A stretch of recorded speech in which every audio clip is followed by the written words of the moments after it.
hadapan seorang ustaz dari tabung haji. Kata beliau, hanya mazhab Syafi'i yang berkata jika kita bersalaman dengan wanita bukan mahram, batal uduk. Ustaz ulang. Kata beliau, seorang ustaz tabung haji berkata, bila kita bersalaman dengan wanita yang bukan mahram kita, maknanya boleh kahwin, termasuk isteri, bila bersalaman, uduk batal. Batal air sembahyang bahasa kita.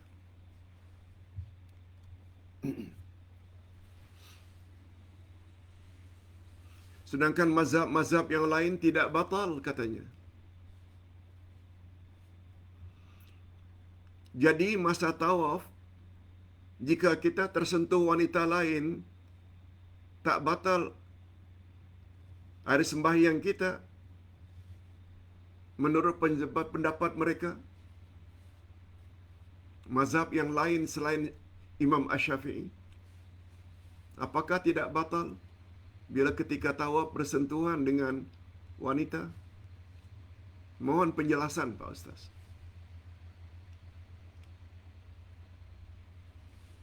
Apa yang dikatakan oleh Ustaz tabung haji betul? Memang begitulah pandangan Imam Asy-Syafi'i.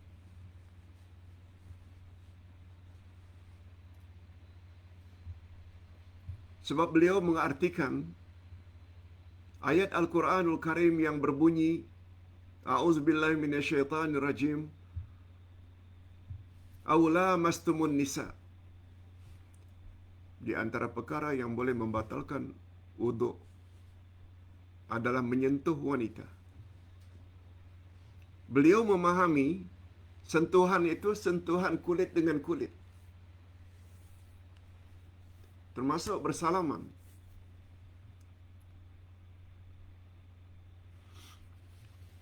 Kecuali bila bersalaman itu berlapik. Gunakan sarung tangan atau gunakan sapu tangan. Itu pandangan Imam Asy-Syafi'i. Tapi mazhab-mazhab yang lain berpendapat tidak batal. Sebab mereka menafsirkan ayat la mastumun nisa itu dengan maksud jima', hubungan kelamin antara lelaki dan wanita. Dan itu jugalah pandangan sahabat yang pakar dalam tafsir, yaitu Abdullah ibnu Abbas. Beliau ketika menafsirkan ayat itu, kata beliau, menyentuh wanita yang membatalkan uduk itu dengan makna jima'.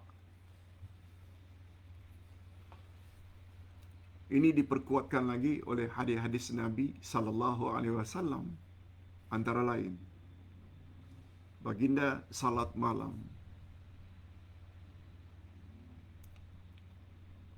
Baginda terpegang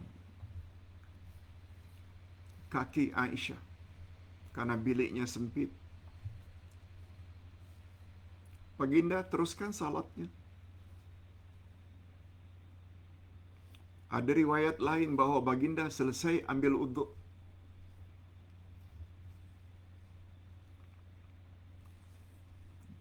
Lalu beliau cium salah seorang isterinya. Lalu beliau salat. Kalaulah sentuhan kulit dengan kulit ini membatalkan uduk, Nabi tak akan buat perkara itu semua. Dan tidak ada para ulama mengatakan itu khas untuk Nabi. Ini belum lagi kalau kita lihat dari sudut bahasa. La mastumun nisa. Bukan la mastumun nisa, tapi la mastumun nisa. Dia membawa makna lil musyarakah, iaitu bila aktif kedua belah pihak, laki-laki dan wanita. Itu maknanya lil musyarakah. Bukan sekedar sentuhan biasa, bukan salaman biasa. Namun demikian ada pandangan yang cukup menarik. Sentuhan biasa juga boleh membatalkan wuduk bila diikuti dengan nafsu syahwat. Walaupun sentuhan, tapi dengan birahi, dengan gairah, ada naik nafsu syahwat, itu juga boleh membatalkan wuduk. Dan Ustaz cenderung pada pendapat ini. Wallahu a'lam.